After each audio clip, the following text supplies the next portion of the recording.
Siempre digo lo que pienso. ORICO NGFF M.2 SSD Enclosure. Global insurance, what is that? Compatibility 2230, 5 gigs a second. NGFF, what does that stand for? Not giving flying fucks. Made in China. Anytime I buy something, I think about the supply chain and wonder how much unethical labor went into this, how much illegal labor, how much slave labor. Like a lot of the minerals, like gold and stuff, well, not gold, but I don't know, some minerals, wherever the mines come from. Sometimes it's little kids working in the mines in terrible conditions. Can you even avoid that? Buying electronics? My friend, she has an Apple phone, and you know, every now I mention the, what is it, the supplier they use, Foxconn, how they had suicide nets because people were throwing themselves off a building so much that they needed to put nets up. And my friend was like, well, yeah, but every company's like that, you can't avoid it. And I said, well, I guess that might be true, but you don't often hear it being so bad that you need a suicide net, you know? Like, I wonder which company, if any, makes it a point to use humane labor, I guess, to try to avoid that sort of thing. Anyway. So, oh, that's cool. Usually, or the last time I got a box that slid out, it was a box inside a box. This exposes the product right away as soon as you remove the sleeve. You get that. Instructions, some information, support. We'd love to hear from you. Facebook, we'd love to mine your data so we can sell it. Okay, let's take a look here. What's in the box? Product, screwdriver. Where's the screwdriver? In here, maybe? Oh, there it is. Fell out. Didn't even notice it. This fell out. And you get your USB-C to good old USB. The name escapes me right now. This is the most standard. Disk fixing stud, disk fixing screw, data cable, user manual, thanks card. Product accessories and package may be optimized for better applicationer performance. We sincerely sorry that they may not exactly match with what's showing in manual, and appreciate your please adhere to original products and contact ORICO customer care team if any further concern. Thank you very much. Made of high quality aluminum alloy.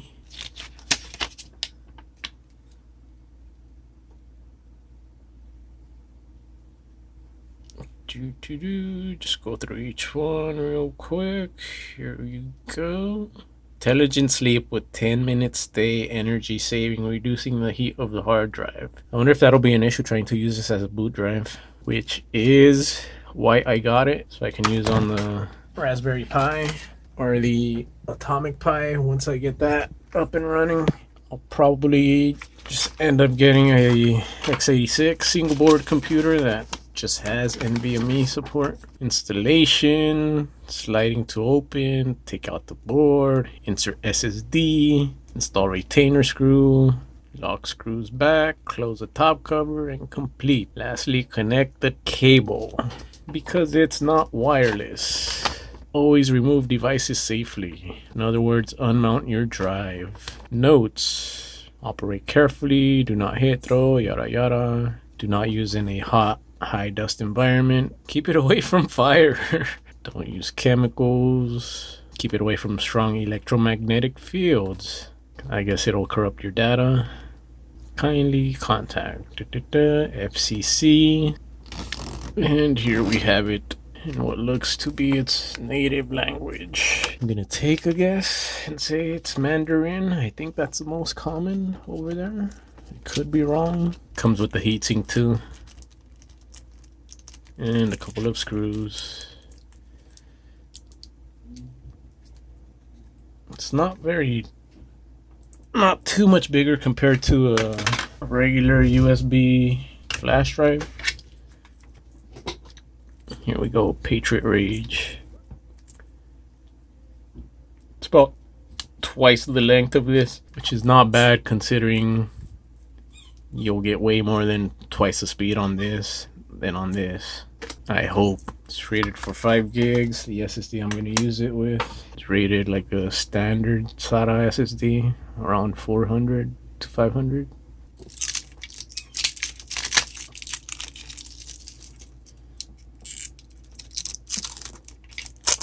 Where did I put the screwdriver? Dang it, Bobby.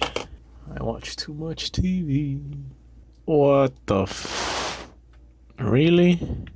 They give you a Phillips head screwdriver for Torx screws. That is super not convenient. That's where you unscrew it from, right? Yeah, I don't see any others. Why? Just weird. Sliding to open the top cover. Oh, okay. I had just read that too. There we go. So on the heatsink side, you just bam, pop it up. It comes apart just like that. And you can take this off easily. Bam, bam. Doesn't look like it lines up very well. There we go. You gotta put it at an angle. So you get a heatsink, but I'm gonna try it without it first. Think it should be okay as long as I'm not writing for a long time to this. Let's see, it doesn't say anything about the heatsink, but I don't want to pull this sticker off, especially if it ends up being defective. It's got 2 little clips right here, and that slides into this. Doesn't feel like it's gonna come loose. Maybe if you dropped it. It's not even coming off easily now. There we go. There is a little bit of a gap between this piece of aluminum and the SSD, maybe about 1 millimeter or 2. I did buy this to use as a boot drive, but I think I might purchase another one just to have as a Windows install drive and to have as my new main USB drive. You might kind of say, oh, this kind of sucks, you can't just like plug it straight in, you have to have this little cable. But that can actually be an advantage, because it will allow you to connect it right next to something that's already connected. Unlike if I were to try to plug this in, it would not fit. So if you have something fat like this, it's gonna block off the port. But anyway, it does not look like it was picked up right away. It is, however, lit up. So let's take a look at disk management. You can hit Windows X, it'll bring up that menu. Then hit K for disk management. Bam. You must initialize disk. Okay, GPT partition style is not recognized by all previous versions of Windows. That's fine. Unallocated. I'll just do the full thing for now. USB SSD. Next, finish. Boom, man, we're done. Not quite. I'm gonna bench this in a minute. Using Crystal Disk Smart, I ran this off of a front panel 5¼ inch drive bay, which has USB 3.0 and a 2.5 inch and 3.5 inch drive bay. The SSD that's in here is a SanDisk X600 with a rating of up to 560 megs read and 530 megs write.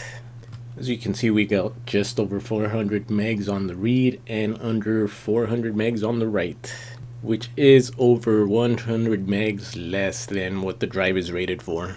I ran the test again a few weeks later, and instead of plugging it into the front, I plugged it directly into the motherboard on the back. The numbers were pretty similar except for the write speed on the sequential, the top row. Instead of 388, we actually got 449, which is even higher than the read speed. Next up, I'm removing the drive from the enclosure and plugging it directly into the motherboard. After plugging it into the motherboard, the read speed was pretty much exactly what the advertised was at 560 megs, with the write speed falling a little short, sitting at 507 megs written.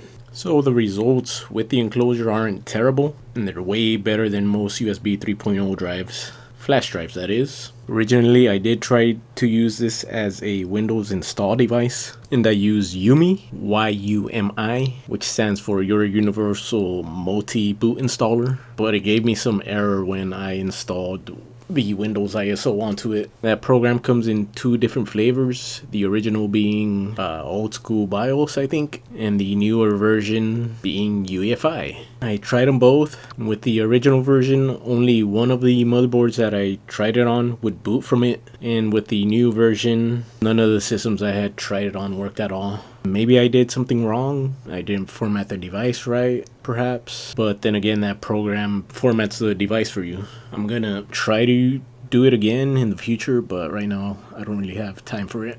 And using a standard USB 3.0 flash drive is good enough, really. I just wanted to do it on this to get the extra speed out of it. That's gonna be it for this one. I hope this helps somebody. Take care of yourselves and each other. No tengo mucha plata, pero tengo cobre. Aquí se baila como bailan los pobres.